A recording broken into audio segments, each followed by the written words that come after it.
బజార్. నేను మీ anchor Hasini. Today cinema బజార్ ఫిలిం న్యూస్ కి స్వాగతం, సుస్వాగతం. తాజా సినిమా వార్తలు, gossips, box office reports, cinema రివ్యూలు మరియు స్పెషల్ ఇంటర్వ్యూస్ అందించడానికి మేము సిద్ధంగా ఉన్నాం.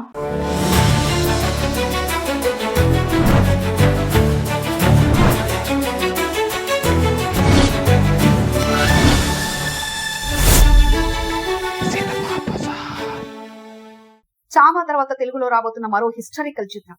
రీసెంట్ గా బాలీవుడ్ బాక్స్ ఆఫీస్ ని షేక్ చేసిన చావా వంటి హిస్టారికల్ డ్రామాల తర్వాత ఇప్పుడు మరో powerful war drama kesari chapter 2 Telugu ప్రేక్షకుల్ని పలకరించబోతుంది.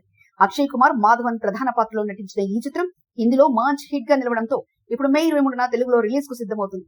దర్శకుడు కరణ్ సింగ్ త్యాగి నాయకత్వంలో తెరకెక్కిన ఈ cinema patriotic feel, intense action, అలాగే ఎమోషనల్ కంటెంట్ తో ప్రేక్షకుల్ని కట్టిపడేసింది. ఇప్పుడు అదే వేటను తెలుగు ప్రేక్షకుల హృదయాల్లో కూడా నింపాలనే ప్రయత్నం ఉంది. సురేష్ ప్రొడక్షన్ సమర్పణలో రాబోతున్న ఈ సినిమా చారిత్రక నేపథ్యంలో రూపొందిన వీరగాథ.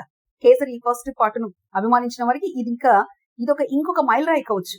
మరి తెలుగు ప్రేక్షకుల గుండెలో ఈ సినిమా కేసరిగా ఎక్కడ పడుతుంది, బాక్స్ ఆఫీస్ దగ్గర రన్ బాగుంటుందా లేదా అనేది మే 23న తేలనుంది. సినిమా బజార్ యూట్యూబ్ ఛానల్ తో పాటు సినిమా బజార్ డిజిటల్ ఈ పేపర్ మరియు సినిమా బజార్ వెబ్సైట్ ను కూడా చూస్తూ ఉండండి. మరిన్ని అప్డేట్స్ కోసం సినిమా బజార్ ఛానల్ ని సబ్స్క్రైబ్ చేసుకోండి, లైక్ చేయండి, షేర్ చేయండి, మీ అభిప్రాయాలను కమెంట్స్ ద్వారా తెలియజేయండి. మరో ఇంట్రెస్టింగ్ అప్డేట్స్ తో మళ్ళీ కలుద్దాం. చూస్తూనే ఉండండి సినిమా బజార్.